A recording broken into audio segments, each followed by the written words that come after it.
I went to Cuba not because I had anything particular to say about Cuba. I was interested in the possibilities of photography to tell me, and hopefully the rest of us, something about Cuba that we didn't already know or think about. And if you look at my photographs of Cuba, what are they really? They're looking at the symbols of Cuba that most Americans have in their mind.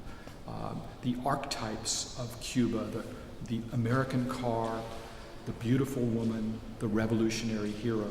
In each one of those cases, I approach them as a photographer as much as anything else asking a question. Okay, if this is our sense of Cuba, if we see it through this lens, what does that really mean? And the cars that are in Cuba today, the predominant cars, are the American cars from that period. So I thought to myself, what if I could see Cuba literally through that lens? And I used the car as a way of looking at the landscape of Havana. Not because, again, I knew what the pictures would say, but I wanted to see what it would say if in every image you would have an American car and a landscape of Havana. What would they say in relation to one another? The picture that we're looking at right now, made in old Havana, I think is an example of the way in which these car pictures work and speak to us. That's really subtle, it's almost subconscious. You look at an image like this and your eye imagines the way you'd see it in reality. What you would see is in focus the landscape, or you'd see the foreground. I'm seeing them together. I'm seeing them absolutely in focus together. So there's a kind of a hyper-realism there, and then there's a kind of a surrealism there, because you see outside the window, there's blur, there's motion, and I think these pictures make us think, okay, this is reality, and then in another second you look at it and you think, you know, this is something a little bit surreal and strange, and it gets you to look at it and look at it again. In fact, it's the same window through which we in the United States still look at Cuba. So really, these cars are a kind of a metaphor for our relationship, and they ask us to think about that relationship and what it means that it's still stuck in this place. I knew that I wanted to visit this particular area, and I just remembered from my childhood stories about the Bay of Pigs, and so I was determined that I wanted to come here, see what it looked like, and with the hope of making a landscape photograph of this very famous place. And when we arrived, I realized that it wasn't going to be that easy, because in photography, though we may imagine something that would seem important to photograph, it still is a visual problem, and you have to find something that makes for an interesting and beautiful photograph. So I have a vivid imagination. I had hoped to find something wonderfully dramatic, like a crashed American airplane, or something that would be kind of visual, and there was nothing like that there. And so I found myself searching the shoreline for something else that could work in the composition of the photograph. And at one point, I came upon the edge of the water with this very dramatic black coral and a ladder that was there, obviously because it would be difficult to enter the water any other way. And the sun was going down, the light was exquisite, so I decided to make a long exposure in this spot. And so the exposure for this photograph is about 12 minutes.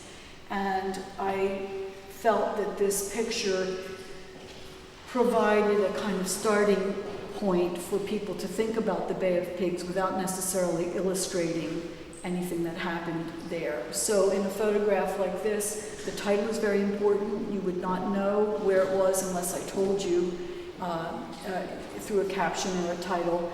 And the picture relies on a kind of meeting of the viewer and the photograph, and is reliant on what the viewer brings to the photograph, and then might begin to imagine about history, about storytelling, and about the specific place. I also was very interested in the idea that this jagged shoreline was the same shoreline that greeted the Cuban exiles when they were attempting to land here, and was in fact part of the problem in their difficulties in trying to come ashore. And so I liked that idea that this was the same jagged shoreline and that there was something about the long exposure that sort of lent itself to the imagination. Hemingway said, and I think this is true, that after probably Venice and Paris, Havana was the most beautiful city in the world. So the destiny of Havana is the same, has been destroyed by communist revolution and by communist regime. That was the most important reason why I decided in 2003 to come to Havana and to try to take images and to translate the images, this destiny, this tragic past of the city and of the country, of course. As I was saying, there is actually no story, no concept, no ideology behind any pictures at all, because my main goal is not to translate this concept of ideology into the pictures. My goal is somehow to translate into images my original feeling, my original emotions from the place where I am, where I was, in this case in Cuba. I was trying always to find out not my personal experience, because my personal experience may be different from the experience of the people who live there.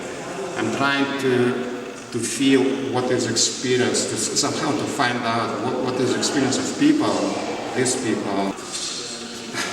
You have to find some visual metaphors, because otherwise there is no other way to translate your feeling, to transmit your feeling to others.